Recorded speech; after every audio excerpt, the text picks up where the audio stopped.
Hello, my darlings, and welcome back to the first show of this new year of Radio Wasteland, your favorite show about the paranormal. I am your host, Chauncey Hallworth, and this is my co-host, Kara Kittrick. Kara, do you have any news for us today? I do. I've got a couple of items for you here. I'll just run down them real quick. This week's action. All right. So according to the National UFO Reporting Center, New Jerseyans reported 51 sightings in 2018, which sounds like a lot, but it's actually significantly fewer than in 2017, even though it's still a lot for almost any state. One such sighting was a report from an Emerson resident in June of a, quote, silver metallic sphere rumbling and spinning and moving at a steady speed. The full list of sightings can be found at the National UFO Reporting Center website in the index for New Jersey. Also, an unusually haunted building in Freeport, Maine has just gone on the market. The building houses the Jameson Tavern, which has a long history of peculiar events, including doors opening and closing by themselves, footsteps, banging, hauntings by a mysterious man in a top hat, and also by child ghosts. The building was built in 1797 and restored in 1981, although this did little to stem the tide of peculiar happenstance. Anyone looking for a nice haunted building in a misty, gloomy town where they can settle down will have to pay approximately $13 million for the privilege. And also, a British conspiracy theorist named Max Spiers died at the age of 39 in Poland after taking the Turkish equivalent of Xanax for pneumonia, an inquest heard on Monday. Although he died in 2016, the inquest continues to this day. And shortly before he died, he told friends that a satanic cult was after him, the inquest found, although this was not an unusual complaint coming from Mr. Spiers. The Polish prosecutor's office said the death was caused by natural causes and excluded participation of further persons, although, of course, that is what they would say. Those are the only three things that happened last week. All other news stories were fake. Back to you, Chauncey. I assume there wasn't much going on because things that go bump in the night were taking a week off. Oh, I imagine. Holidays. Yeah. They got New Year's as well. I got to say, even though it's less, 51 sightings in Jersey for UFOs, that is still about one a week. That's a lot of UFOs. Right. No, it definitely is, which is like, I saw 51 sightings, and I'm like, wow, that must be some kind of record. And then I actually went into the site and counted up the sightings for 2017, and I realized this is normal. If anything, it's less. Right. And I mean, Jersey has more credibility this year because they're made fun of less. Does it? Well, they're made fun of less thanks to Florida. Well, okay. Anybody who watches late night talk shows knows that Florida apparently is now the punching bag of the United States. Well, that's certainly true, and I don't know how many sightings they have in Florida. Although, of course, Florida is a significantly larger state, so it's not really a fair comparison. Well, and I have a hard time, laughing at all the jokes about Florida, because I don't really know any Floridians, and I've never really been to Florida, but it always seemed nice. As far as I understand, they just have a peculiar law where basically all kinds of police reports become public that would not in other states. So you just hear about a lot more peculiar stuff happening in Florida as a result of people being imbeciles. Right. That presumably happen everywhere, but you only hear about them in Florida. Right. The other thing from the news there, Turkish Xanax. Turkish Xanax. Yes. So, as a movie nerd, during the 80s, there was this rash of Turkey ripping off movies and remaking them absolutely terribly and totally ripping off the copyright. Well, now they're ripping off drugs. And one of the most famous is called Turkish Star Wars.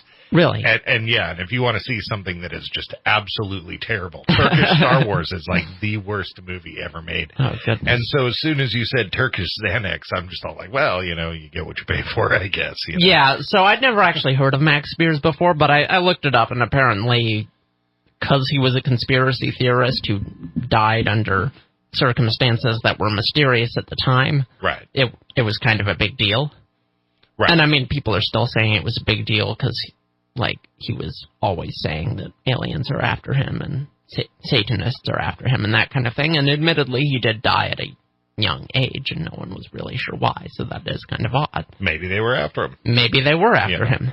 We are a hodgepodge of sort of weird collections of ideals. Like, my wife is trying to cut back, if not quit, nicotine and drinking. And her reasoning is that she refuses to eat gluten and doesn't use any makeup that has parabens, yet for some reason will drink vodka. And, and so she's like, why would I be doing this? If I'm so opposed to this, why would I be doing this? And it rings very true to me as well. Like, why am I so harsh? It's like, I will sit there and complain about using plastic. I don't want to drink out of plastic cups. I don't want my stuff stored in plastic. I think it's unnatural and terrible. Sure. But then you look at the rest of my lifestyle and you're like, I guess you're picking your battles, Well, you kind of are. It's weird that this guy would just be all, everybody's out to get me. Oh, I should try the Turkazanix. That's going to work out. Well, he had significant problems with a wide variety of drugs, which he blamed on aliens. Which, maybe. Right. Yeah. Well, part of my news is, and I will discuss it with you later in some of the later segments. We'll get more into detail about it. But I've decided I need to lose some weight. Okay. So on top of all of my other fat jokes that I got, maybe I'll save them till the end. I'll tell you where this fat joke happened. I went to SAC Anime this week. Which is like an anime convention, cosplay convention in Sacramento, and got to see all my little kids and everybody dress up and run around and just be nerdy. And I gotta say that there's an interesting thing that happens when you get a bunch of like hormonally charged teenagers and young 20s like in a room and up and down in an elevator. Thunderstorms? No, it starts to smell absolutely terrible. I don't know that that's weird. It is just like, it smells like the gym locker room when I was a kid, and it's like this fancy hotel. Not too fancy, but I mean, it's the Sheraton. It's Sheraton Grand, Sure. And like, it just smells like a big sock was like wrung out in there, and I'm just like, oh my God. Yeah, teenagers aren't great. And like, I get home and like for the whole next day, I'm like smelling it. It's like in my clothes. I think it's in my beard or something. I get a wash. Anime musk. Yeah, this anime musk is just like. But I do have to appreciate. So I'm going up in the elevator, and there's this super tall kid dressed like a Power Ranger or something with a laser gun, and he's probably 17. Mm-hmm. And you can tell his dad's there with him, who's just like this full on like good old boy. Beard, a gruff voice, and a camo hat, and your stereotypical good old boy. I'm not. Is he dressed as anything? No, but he was all like super polite and like interacting with his son, and you could tell he had no idea what was going on. And I was like watching this, going like, even this guy really has come to the same realization that I've come to, and that is, regardless of how weird our kids are, they're not doing all the other terrible things they could be doing. That is true. At least they're just out there obsessing about Doctor Who and playing World of Warcraft. But all right, you're listening to Radio Wasteland. When we come back, we have Dr. Rita Louise to talk about her new book, Stepping Out of Eden. Come on back.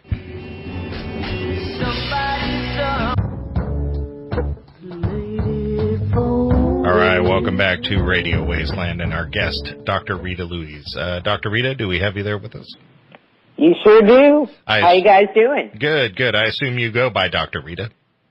I do. You do.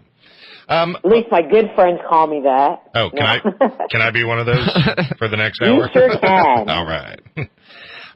All right. So, I have to say, reading about there was a bit of a discussion here when reading about your book and what it was about for us to really sort of grasp what it was about.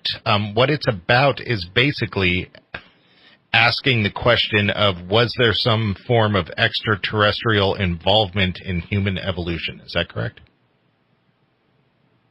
Yeah, it kind of boils down to that. Yeah, well, we were just trying to sort of understand where we were coming from. So we've seen a lot of books and we've seen a lot of things that sort of addressed that idea, but you seem to be addressing this idea from more of a mental sort of transcendental angle, from my understanding. Correct. Am I getting... Correct. Oh, good. Right.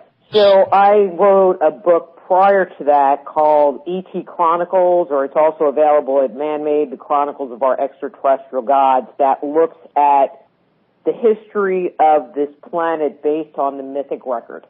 And so the conclusion that I came from really reading countless dry and boring and dusty books that no one would ever touch, was that there was an extraterrestrial presence on the Earth and that they had come and genetically engineered us.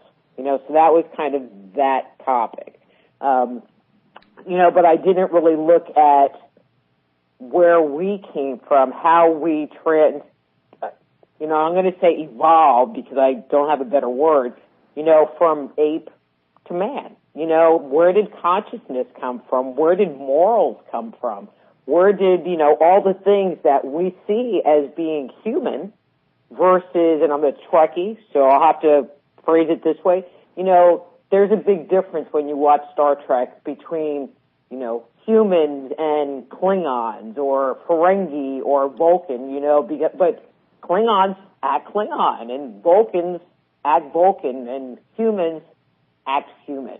Right. And the question that I went into the book with was, why do we act human? What is that thing that ties us all together to having, a cultural personality, I guess, would be a way of saying that? So did you feel that scientifically there were holes in the way evolution was explained to us that needed to be answered? When you look at evolution, it only really talks about physical evolution. It doesn't talk about social evolution. It just makes the assumption that we evolved socially and culturally in the same way that we supposedly evolved physically. But there really hasn't been anybody to address that topic, not that I found. Yeah, that's always been sort of an interest in mine is even outside of the ET possibilities, the sort of idea that of ancient civilizations, the idea that for all mainstream science answers, we've been human in this form for pushing 200,000 years. Mm-hmm. And yet, during the first 175,000 years of that, nobody built a city, nobody built a civilization, nobody built anything. And that's always been sort of a big question in my head, because we had fire during that time. There was never a time in human existence that we didn't eat our food cooked. Humans didn't discover fire. A pre-hominid did. And, so it was Homo erectus. Yeah, I always find it just shocking that there's so much time went by without that stuff. So those questions are there for me as well. Well, and where, and I really looked at it because, I believe that stories that come to us from myth or, if we have concepts that transcend culture, that are found globally, that tells us that, it's probably more ancient. Right. And so, I went looking for the first man. Who was the quote-unquote proverbial Adam? Culturally. There's the genetic evidence, that there was the, mitochondrial DNA Eve that, is 100,000 years old. And I'm not, but even by that point in time, there was a certain level of culture that existed. We had fire. We had society. We wore clothes. You know what I mean? So there was already something there. So where do we have to go back in time, where it predates fire, where it predates, where it takes us more toward the, living, as animals, as apes out there. And and it's interesting because I ended up going back to Homo erectus. So, yeah, I agree. So that's where I put it. One thing that really sort of has always, and this is even a much shorter amount of time than we're talking about. One thing that's always sort of amazed me is sort of the flood myth. Here we are going all the way back to the Epic of Gilgamesh. Why has this been so ingrained in our society? I get it in the world of books and tablets, but I mean, we're talking, this stuff has stuck around for an amazing long time for how fragile a lot of the things that these stories were put down on originally.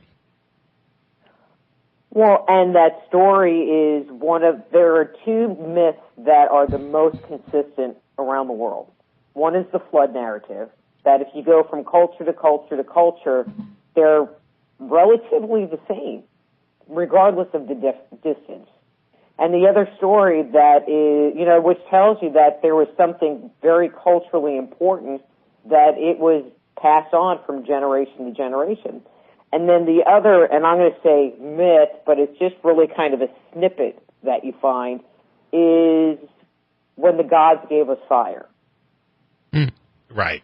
Yeah, they are all very similar, Prometheus. They all seem to be very similar.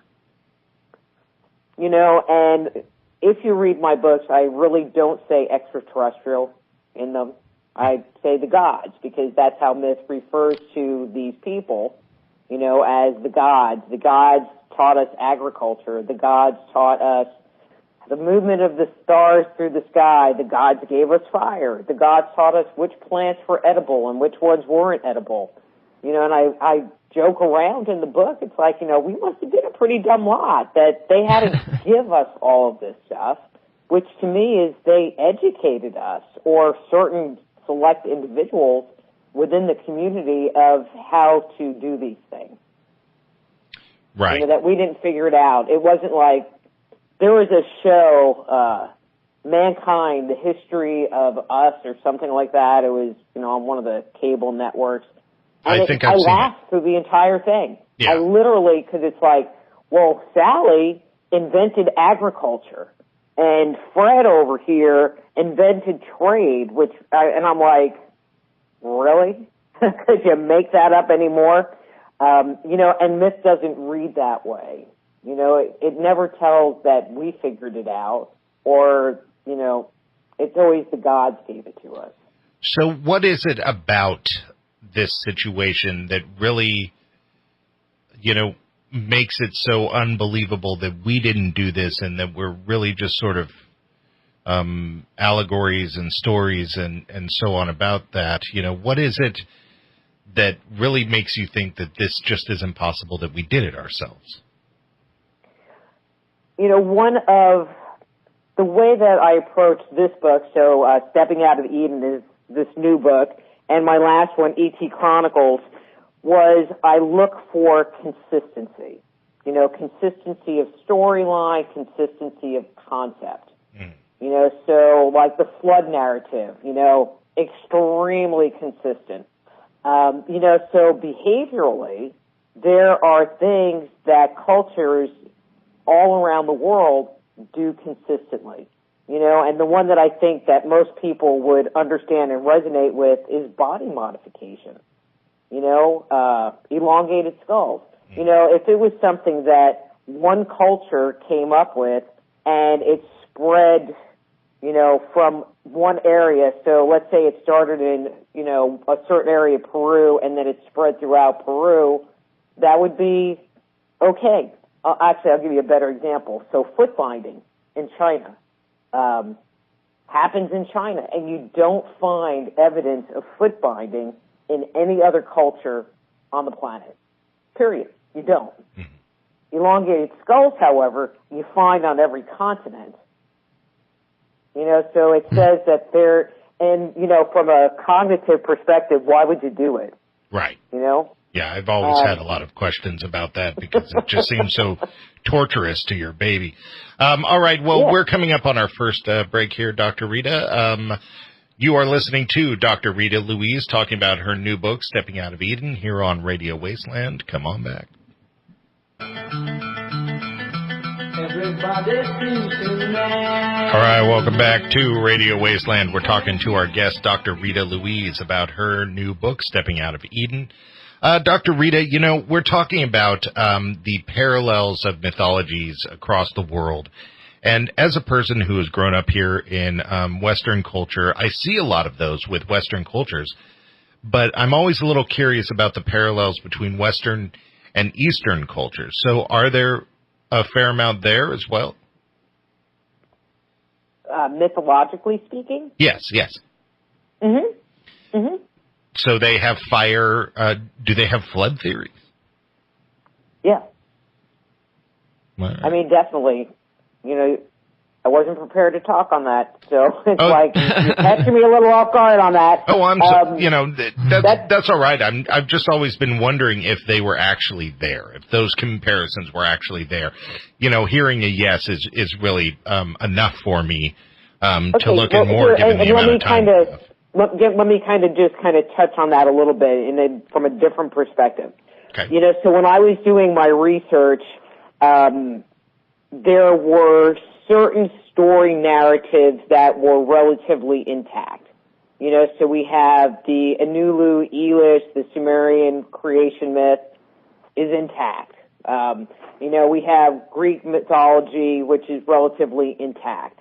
We have what comes out of the Bible, and I'm just talking up to the flood in Genesis, relatively intact. You know, and if you start looking at those stories and putting them next to each other, they're very parallel. And there are certain pieces, so like the concept of the sun, moon, and stars being put in the sky, which is like the fourth day of creation. You know, the story of the flood, the concept of a golden age. You know, so there are these concepts that are very consistent through those narratives. You find the same thing coming out of South America in the Popol Vuh, you know, a very similar narrative. And so what I did was I took these key concepts and kind of like made a giant spreadsheet, you know, it started with in the beginning and ended with basically the flood and said, okay, you know, sun, moon, and stars in the sky, you know, flood story, and just started digging for stories that made references to these key concepts. And what I found was if you look at the narrative before the key concept and or after the key concept, they were parallel. They were very similar. And so, you know, so even though the details might be somewhat different timeline-wise within their cosmology, they fit. You know, like there is, you know, in the Bible, well, it's not even in the Bible, you know, like God's in heaven and Satan's down there. Right. You know, and that story kind of comes through in the book of Revelation. And in Greek cosmology, we have the story of Zeus fighting the Titans, you know, and the leader of the Titans was Kronos, who was the former head ruler, who is a fertility god, who is represented in Greek art as being a half man, half serpent. So if you look at some representations of him, he has kind of like a centaur, the upper body of a man, and he has two snake-like legs. And there is this battle that happens between the sky gods, Zeus, and the gods of the earth, Kronos. Kronos loses, and he's sent into the depths of Tartarus, which is the Greek hell. You know, so right. Again, we have these beings that live in the sky battling these beings of the earth or the underworld, with the beings of the earth or the underworld losing. And so that's actually another very consistent narrative that we find is, you know, the usurping of power by these, you know, celestial characters versus ones that are more tied to the earth and water. You know, so that's another major narrative that you kind of find through these storylines. You know, that actually brings us full circle to what we were talking about, because with what little I know of, you know, Eastern mythology, that does also seem to be a common thread in in a lot of their mythologies as well. Mm-hmm. I mean, it's just kind of mind-blowing, and you really have to have a bit of an open mind, because, okay, so you have this big graph, and you put in your major story, major points kind of down your graph, and then you start looking at other cultures, and so this culture might have this piece of the story, and this culture, and then they might not have a whole bunch, and you start plugging in the pieces that have survived. I mean, because there's a lot of our history that has not survived because it was abolished. And, right. By the European expansion and the loss of Alexandria, and it's just gone. And so sometimes you get a very different perspective on what that narrative is. So, for example, and this is one that I talk about in Stepping Out of Eden, is kind of using it for dating, and I'm not going to get into that whole thing because that's a little bit of a long story.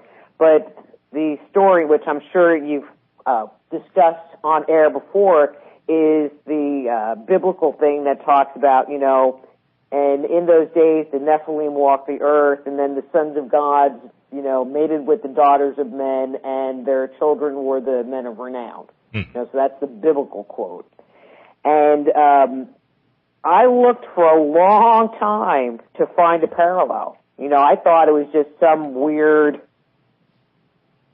story that would just stay in the biblical narrative and wouldn't really, kind of like the foot binding. It's a right. Christian narrative, a Jewish narrative, and that's it.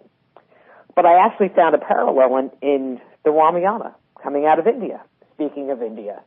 And so the Ramayana is the story of Rama, who is the, I have to sit here and think, the 8th incarnation of Vishnu, which is their supreme god. And he incarnates so he can battle the demon god of Lanka. And so Vishnu knew that Rama was going to need a military force to help him fight this battle. And so before he was born, he sends, I love this, so he sends the gods from the heavens down to the earth to mate with the apes and bears on the planet and to create these demigods who have advanced knowledge and advanced skills and actually create this army and help Rama to defeat the demon god of Lanka. And, and I just thought it was interesting because in the biblical narrative, it's a torrid affair. But in the Ramayana, it's something that, God, Vishnu, told him to go do. Right. I got to say that Rama story is like the best movie I've never seen.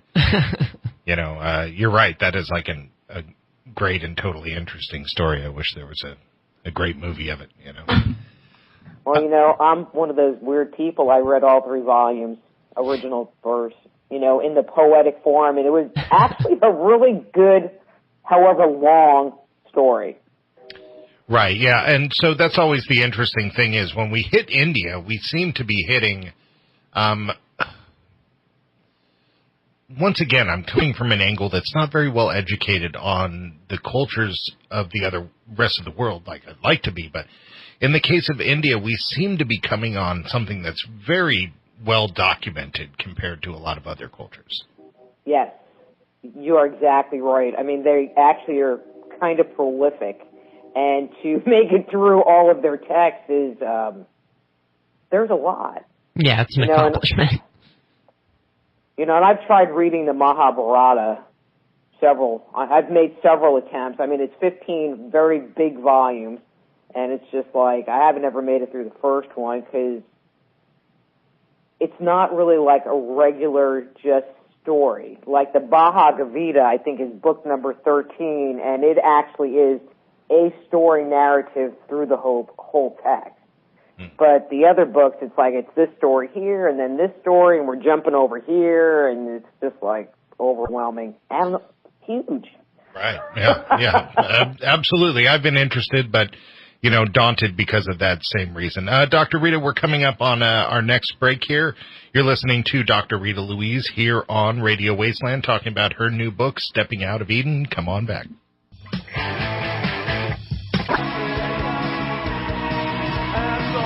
All right, welcome back to Radio Wasteland. We're talking to our guest, Dr. Rita Louise, and we're talking about her new book, Stepping Out of Eden. Dr. Rita, so which way are we leaning here? Are we leaning to extraterrestrials, or are we leaning to an actual spiritual God? And if so, why are we leaning to one or the other? And that's a great question. And so I'm going to give you a very not specific answer. So when you look at the stories, okay, they appear that the gods that we encountered were actually physical beings. They talk about crafts in the skies, and they talk about, these interactions with these individuals. Yeah, sexuality, I always thought was a weird thing to put on it. Yeah, the whole technology thing, exactly. And it, without having some level of physicality in this world, there would be no way for them to do any kind of genetic engineering on us. Spirits can't gene mix. Just don't work. At least not that I've ever seen. But they would be some really good ghosts. Right. Well, why are we talking gene changing instead of just talking the sharing of information? Like maybe they could come down here and share the information. Why are we talking a physical change caused by them? Because there definitely was some very specific genetic engineering, and I do believe that story that came out of the Bible or the Ramayana was a true tale, that there was a genetic, onrush of genetic material that happened. Right. I do believe that. Yeah, and of course I don't expect anybody to know. I realize that, yeah, we're we don't know, but it just seems like between Homo hablatus and Homo erectus, and the time difference between the two species wasn't all that much. And scientists can't figure out how we had so much development that happened, including losing our body hair, increased brain size. We started to live in small societies, and there was the early signs of culture. We had access to, we could control fire now. So there was like major improvements that happened with the advent of Homo erectus that they can't explain, and they just try to just put it over there. Well, it was a miracle. And so that's one part. And so here's my kind of cryptic answer. Ancient cultures and even contemporary cultures, have and still do perform rituals. I mean, obviously, when you're talking about indigenous cultures or, more ancient cultures, like we think like a Native American ritual or, something to that effect, and all of those were done in order to support individuals within the community to enter a ecstatic state. And so many of the things that you would see tied to ritual were to help support the generation of this energetic setting that would help propel these specific individuals, I mean, unless they were using drugs, which was, like some kind of hallucinogenic drug, but not always, in order to take them to what the Sands people of Africa called the first world. And so like Graham Hancock talks about his ayahuasca trips and, you know what I mean? Yeah. And meeting the gods and stuff. And that's what they did. And they would go to this alternate reality,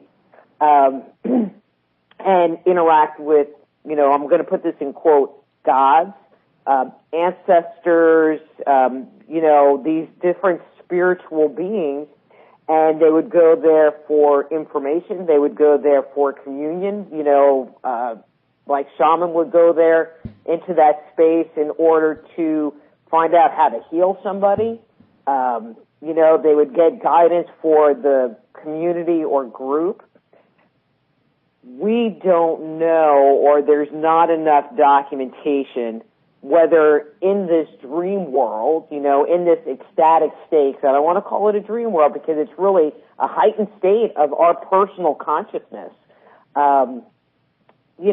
if they don't have ships in there, you know what I mean, and magical weapons, and do they have wars going on in this ecstatic state, this non-three-dimensional world? Right. Which I parallel to, some dimensional plane that you would liken to a ghost or a spirit guide or, some non-corporeal being that these people were intent on communicating with, because that is one of those very cultural things that you find in every culture on this planet.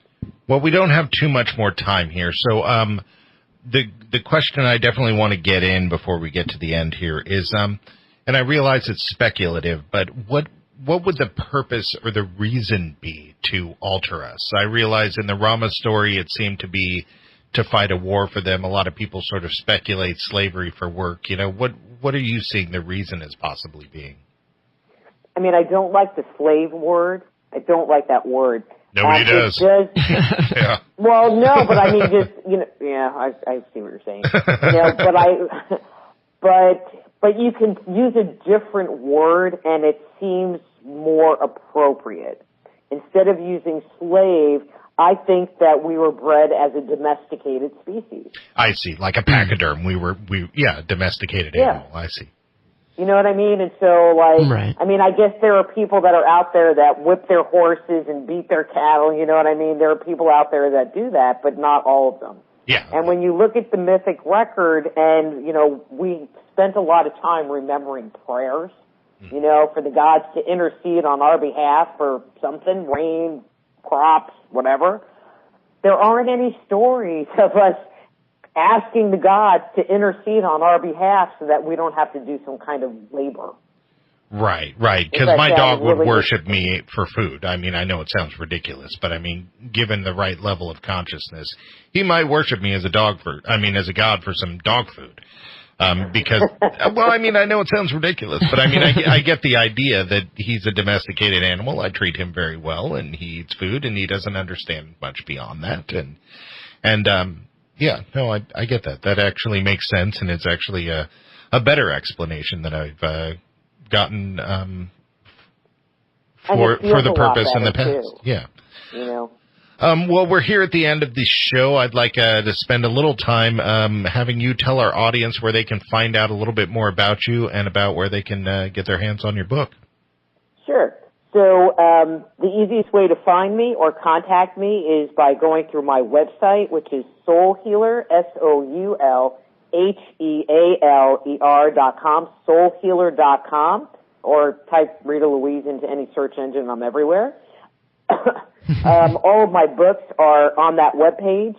There's a bunch of articles and videos. I mean, I really welcome you to come and check it out and take a schmooze through my stuff. And, the books are available on Amazon.com and BarnesandNoble.com, but they want way too much money from the authors. So, I ask that you come to my website and purchase it, and it does come signed. All right. Bam. Well, thank you very much for being on our show, Dr. Rita. You've been listening to Dr. Rita Louise here on Radio Wasteland, talking about her new book, Stepping Out of Eden, and you can find out more about that on soulhealer.com. Thanks for checking us out. All right, welcome back to Radio Wasteland. We've been listening to our guest, Dr. Rita Louise, talking about her book, Stepping Out of Eden. Indeed. I didn't really know what to expect going into this. We've talked over and over about how there seems to be two camps of people who believe in extraterrestrials. Indeed. There tends to be the scientific nuts and bolters and the sort of spiritual mysticers. Quite right. To the extent that mystic-er is a word, which I must say I strenuously object to. I don't know. I'm known for coming up with new and exciting word usements. You're like Shakespeare. I am, Yeah. Prose. Purple prose and rhetoric. That's my gig. That's exactly right. So I liked her angle. Her angle was, definitely, you have to really sort of, it seemed to be like the next step beyond the science. So we look at the science, we look at these ancient alien things, and we raise an eyebrow, and we think, okay, well, what's up with that? And then the next step is really to look at it on an anthropology level, on a social level. Exactly. Yeah, I rarely say this when we're talking with our more mystical guests, but I found most of what she said to be very, very convincing. Yeah, I did too. And yeah, the parallels and all of that are questions that I ask. Now, I am not necessarily a believer. No. But I am a serious questioner of our ancient civilizations. There has to be more. There just has to be. Yeah, and I think even most anthropologists would agree that there are just huge gaps in our knowledge. Right. And, I feel like she made some comments that were sort of snarky towards mainstream science. I wouldn't necessarily... I would say they're doing an admirable job of not going beyond what we know, for the most part. Yeah, they're not pushing speculation. But what we don't know is... There's a lot we don't know. There's, 175,000 years worth of stuff we don't know. Right. More like 195,000, really. And the scientific process in general, the idea is that speculation leads to a question, and that's where the scientific process starts. Right. So you have speculation a hypothesis. Is outside of science. Exactly. And I get that, but we need that speculation in order to get those questions. Exactly. And I mean, there's only so much you can do with what can be proven empirically. At a certain point, it is kind of just human nature to guess a little bit. It is, and we also live in a society that's driven by money and resources, and unless you have a interest that people are willing to put their money and resources into, people just aren't. So speculation is what draws those audiences. Exactly. To get those questions answered. And, that's a good point. I think she was doing a good job, and I think she was chasing a good question. Yeah, and I think when she kind of brought it into talking about the stuff with the dream world and all of that, like, that's the kind of thing I would normally be very skeptical of, but kind of the way she approached it, and the fact that it reminded me very much of a lot of stuff said by many of our other guests. Right. Some of whom were a little nuts and boltsy, too. Like Linda Godfrey. I read her book, and she talks about, dogmen from sort of an anthropological perspective, but she also talks about the mystical stuff and all of that. And there's a lot of weird mystical correlations that kind of raise an eyebrow. And much of what she said just right now, kind of like there were some correspondences there. I'm like, that's interesting.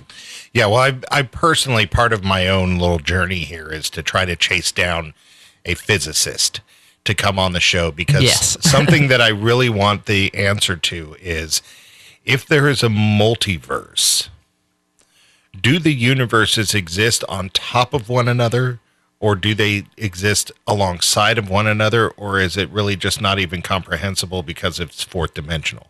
Right. Could I move to another existence, to another universe, not even going to a fourth dimension, but to another universe that's also a third dimension? Could I go to another universe where you are now a flying monkey from the Land of Oz? That's the only change. Yeah. And the magic might seem like I just turned you into that, but really is the magic that I just went to a universe where that's the case. Now I realize I picked something really ridiculous. Yeah, don't use your strange polymorphing witchery on me, Chauncey. Right, I know you can, but I don't want you to. But really, that is the question that I want to ask a physicist. Like, where do we think these multiverses exist? I think, if I go far enough to the left, will I get to one? Or is it, is it multiple Big Bangs out there in all of existence? Or is it this one Big Bang has multiple universes? No, that's another thing that, we definitely don't know. Right. But it's eerily, like, plausible. Well, that creates a lot of possibility for these multiple worlds, you know, for these multiple levels of consciousness to really be taken seriously. Exactly. All right, you're listening to Radio Wasteland. Come on back.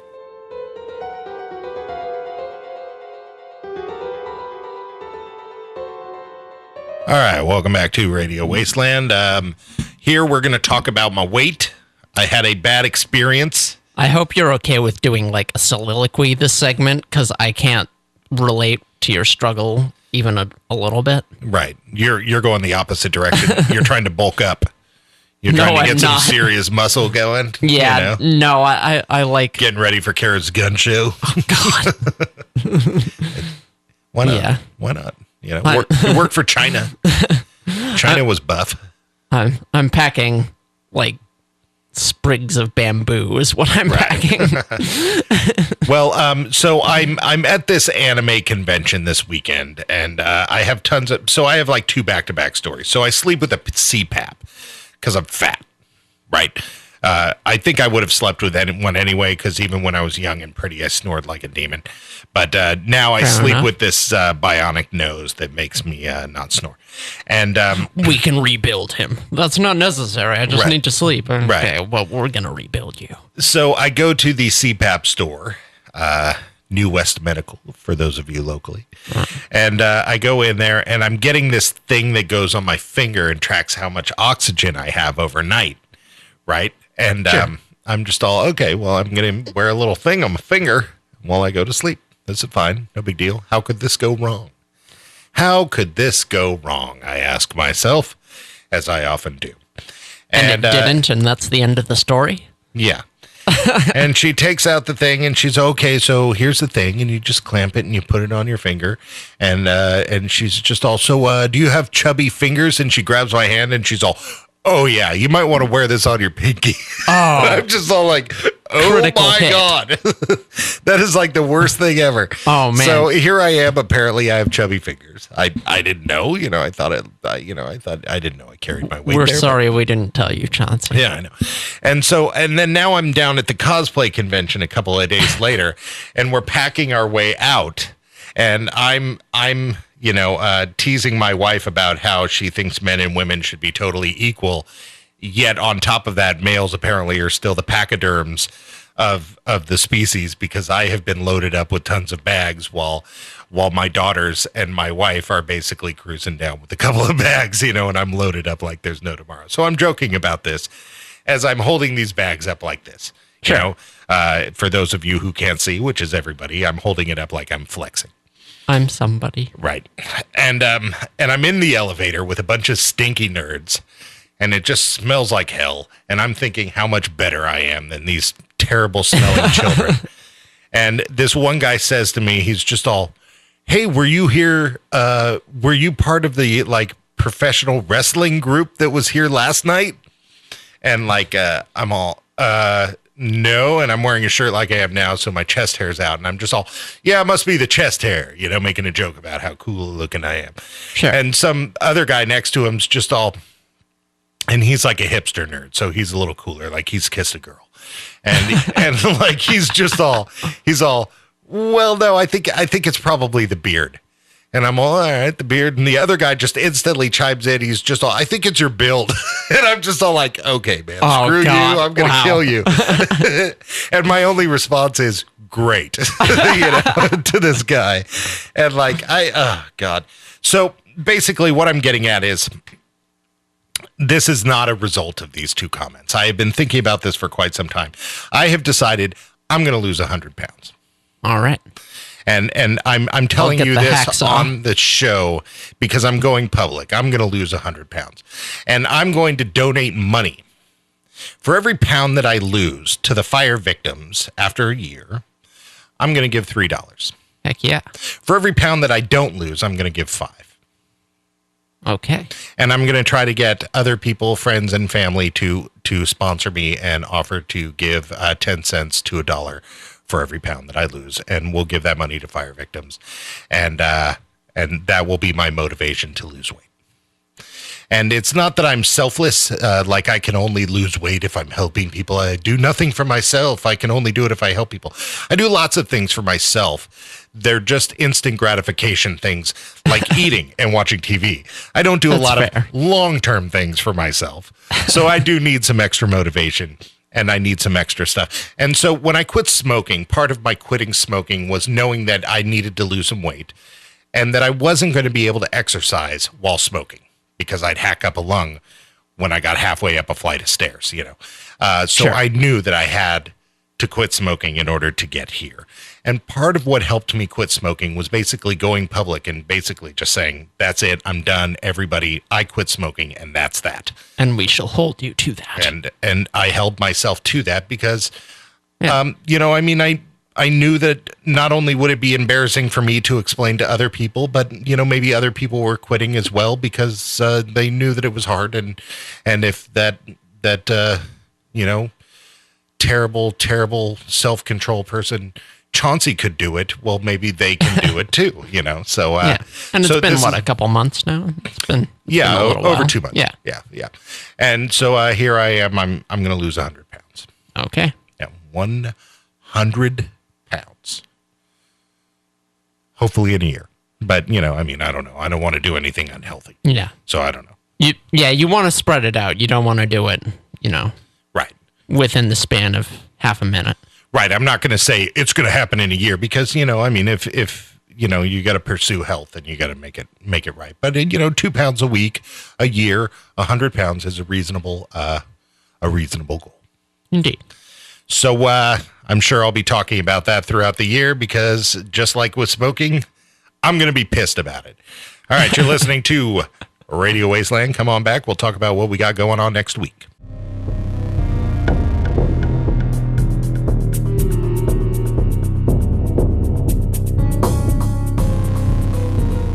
All right, welcome back to Radio Wasteland. Kara. Yes. We got a guest for you next week. I know you'll be excited about it. We got Benjamin Radford and his new book, Bad Clowns. Excellent. The book is about clowns and evil clowns throughout history and why we're so scared of clowns and why the fear of clowns has been coming up. See, I'm only scared of clowns that aren't creepy. So it's kind of a paradox.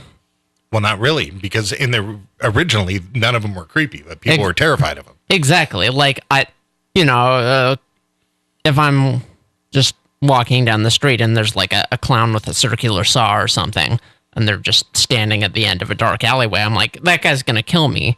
But it's like, it's a clown. That's kind of what they do, you know? Well, I mean, you're not all like, nobody's making money at being a clown, so of course he has a day job as a carpenter.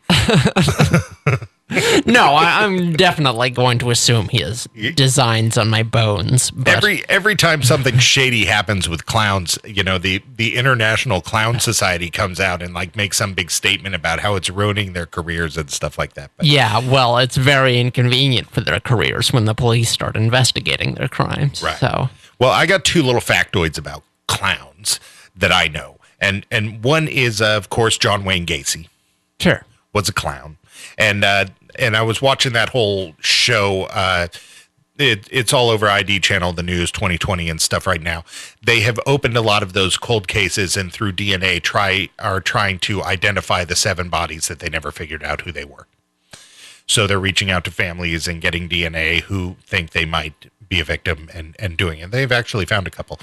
But one of the little things they were talking about on there is the thing that made John Wayne Gacy an extra creepy clown. Mm-hmm. Of course, on top of the murder, but before the murders, was the way he did his makeup. Normally, clowns don't do any hard lines or points, but he actually did hard lines and points in his smile.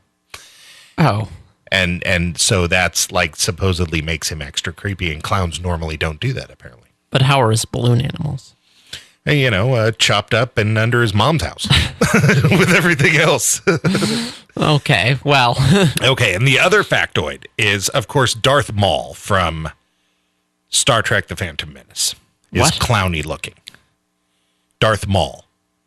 No, after that. Say exactly what you just said again. Star Wars The Phantom Menace? Uh-huh. All right, Star Trek The Phantom Menace. Yeah, Star Wars The Phantom Menace. You know who Darth Maul is. I know who Darth Maul is, but I wonder if you do. Whatever, man. What are you, one of my kids now? I can't talk. I can't make a comment on Facebook without somebody fixing my spelling. On top of that, I saw some of the weird stuff you were posting on William Pullen's thing. You must have been up late and talking weird. Was I? I don't know. There was something really funny that I was reading on William Pullen's Facebook, and you were saying a bunch of funny stuff on it. That must have been the other Kara. No, it wasn't. I mean, it wasn't nasty or anything. It was just funny and oddly funny. It was cute, but moving on. Excellent. But moving on. Darth Maul, apparently, and he looks kind of clowny, right? Yeah, he does. Apparently, George Lucas wanted to come up with a villain, and he wanted it to be scary. Right. And he told all of his designer people, bring me your scariest stuff from your childhood. And one guy brings in a picture of Bozo the Clown, and that's actually one of the major influences on creating Darth Maul, was that some guy was terrified of Bozo the Clown and brought that into the meeting. I mean, Darth Maul was a very effective villain, apart from the terrible writing in that movie. But yeah, well, I mean, otherwise, he was a very good villain. And, you know, that moment right at the end of the movie when the doors part and he's just standing there all creepy-like. And totally. Everyone's like, oh, dear, we are not going to be able to handle this The situation. whole thing was ridiculous. Without the Gungans, it would have been terrible. All right, maybe with the Gungans, it was terrible. Mm-hmm. But yeah, those are my clown factoids. I'm really looking forward to Benjamin Radford and his book Bad Clowns, because I want to know how far back this clownery goes, you know? Yeah. Because, I mean, it's going back to Punch and Judy, maybe. It's going back further to Harlequins and in old plays. You know, how far back does this clownery go? It seems like grotesque war paint has got to always have been creepy, but, you know. Yeah, that's true. All right, you're listening to Radio Wasteland. Come on back next week to check out Benjamin Radford, talk about his book Bad Clowns, and until then, hold your breath.